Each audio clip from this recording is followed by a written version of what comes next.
게시판에서요, 저희 즉석떡볶이님께서 완전히 귀신 꿈꾼 장 같다라는 또 얘기도 올려주셨는데 많은 분들 좀 공감하실 것 같고요. 종목들 좀 많이 올라오고 있어서 하나씩 좀 점검 저희가 도와드리겠습니다. 먼저 0391님께서 올려주신 다우기술 볼까요?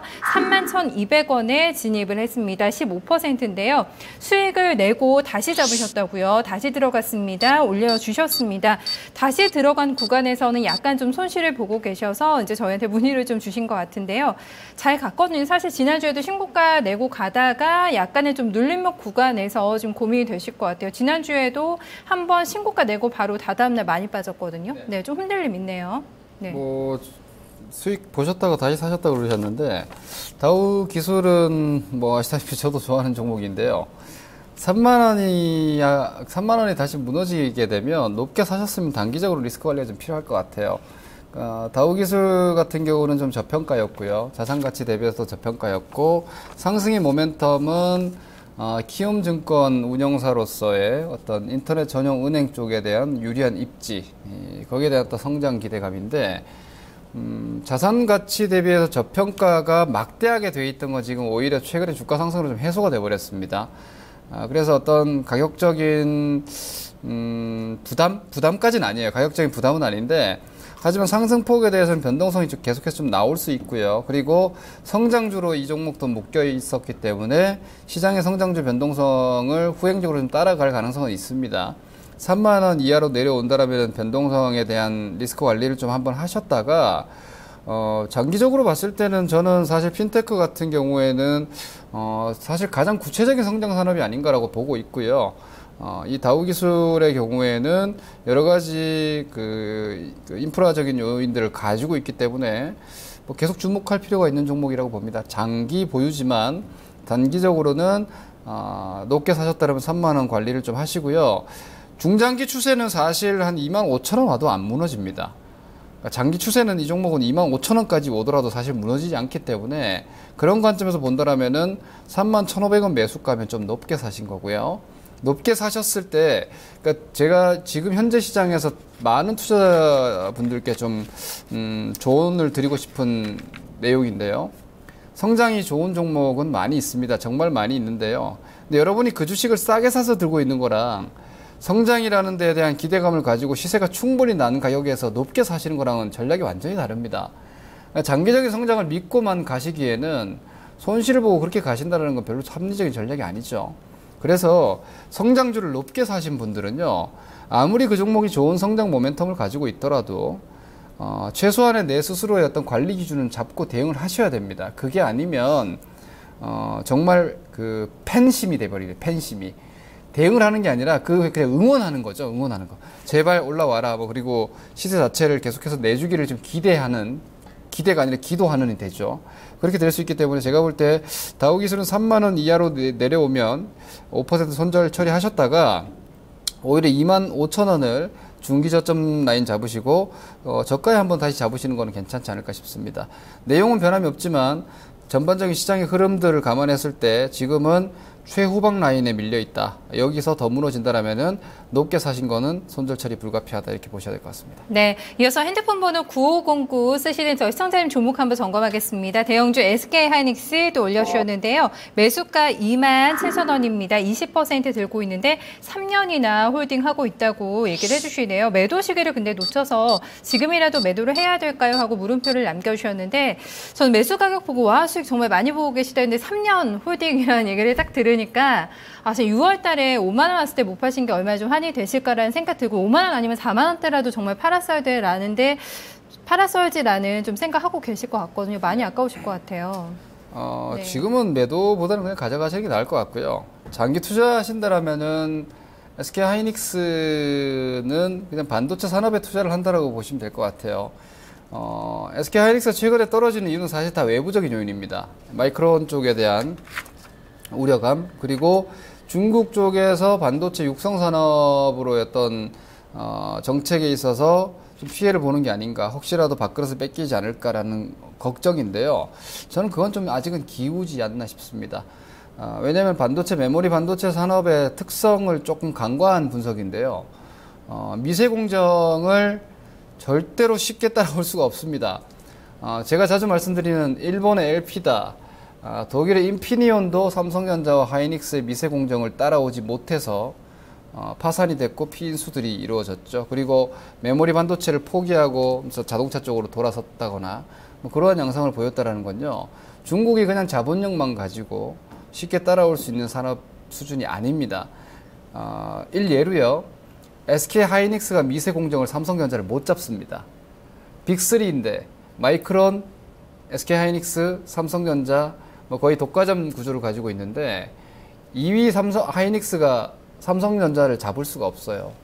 그만큼 미세 공정이라는 건, 나노 기술이라는 건 뭐 돈 좀 들인다고 해서 따라잡을 수 있는 게 아니기 때문에 저는 우리나라 반도체 산업 오히려 최근에 환율 올라가는 양상들 보면은 지금 진행되고 있는 시장의 어떤 변동성과 불확실성이 좀 제거가 된다면 하이닉스는 다시 튕겨 올라오지 않을 거라고 예상을 좀 하고 있기 때문에 37,000원대라면은 오히려 기술 구조 잠깐 보시면은요. 월봉상에서 이 37,000원이 하이닉스가 10년 정도 저항받던 가격이거든요. 요 가격대를 넘어가서 52,000원까지 갔다가 여기를 지금 다시 테스트하러 들어왔죠. 구조적으로 여기를 무너뜨려 버리면 사실 그렇게 좋은 상황은 아닌데 지금 장기 구조로 봤을 때도 여기 한 3만원대 중반 정도가 큰 지지 라인이 있습니다. 매물 지지 라인에 추세 지지 라인, 그리고 이익 감익이 크게 나오지 않는 상태에서 주가만 쭉 빠져 있는 상황이죠. 미래에 대한 불확실성이나 우려감이 주가에 지나치게 반영되어 있는 상황이라고 저는 보여지기 때문에 뭐 5만원 매도를 놓쳤다라고 확정 짓기는 아직 좀 어렵지 싶습니다. 즉 장기적인 메모리 쪽, 더불어서 메모리 산업 자체가 메모리 산업이 이후에도 계속해서 성장할 수 있는 여러 가지 기반들을 가지고 있죠. 빅데이터 시장이라든지 혹은 자동차의 전장화라든지 뭐 무인차 시장이라든지 IoT 산업이라든지 이런 부분들이 다 반도체에 다 끼고 들어가야 되기 때문에 메모리 끼고 들어가야 된단 말이에요.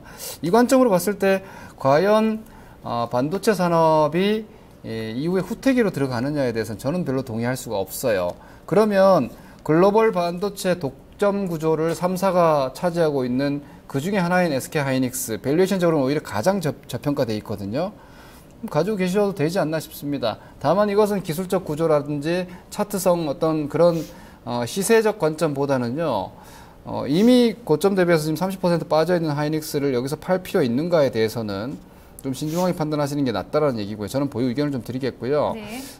저점 35,000원대 정도를 보시고 좀 시간적으로 견뎌내시면 앞에 다시 5자 한번 볼 수 있지 않을까라고 저는 보고 있습니다. 장기적으로 좀 더 가져가시는 의견 드리겠습니다. 네, 다행히 좀 좋은 진단 나왔습니다. 이어서 성공 세리머니님께서 고민하고 계신 종목 현대건설 점검하겠습니다. 53,000원에 비쌀 때 좀 매수를 하셨고요. 25% 담고 있는데 어떻게 해야 할지 답답해서 노크합니다 해주셨습니다. 잘하셨습니다. 혼자 좀 고민 많이 하고 계셨던 것 같은데요.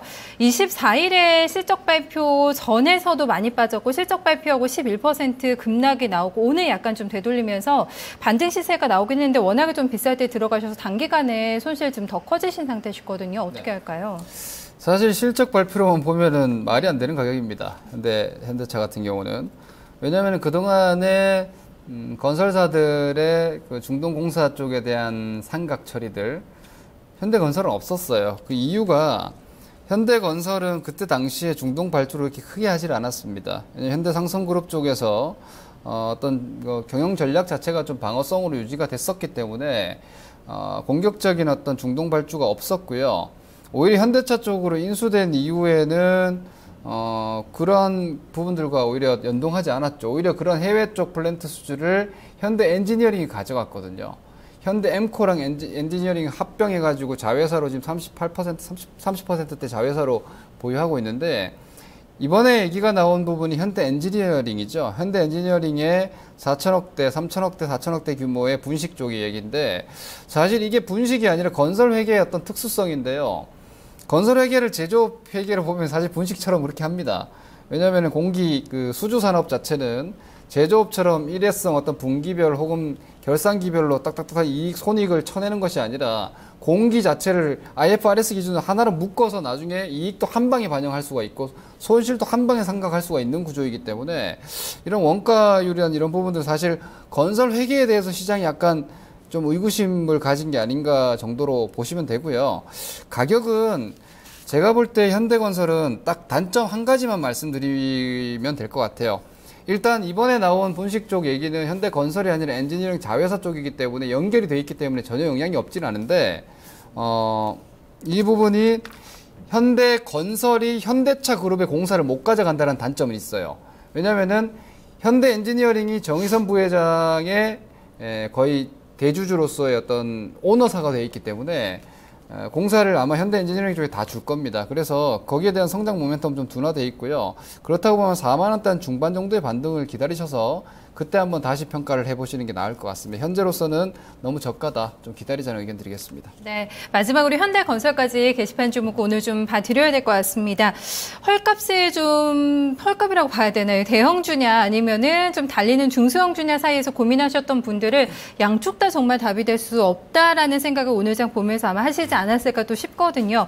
도피처가 참 안 보이는 이런 구간이 아닐까 싶은데 저희 전략 코멘트 한번 좀 들어볼게요, 전문가님. 네, 지금은 우리 앵커께서 말씀하신 대로 대안이 좀 없는 시장이에요.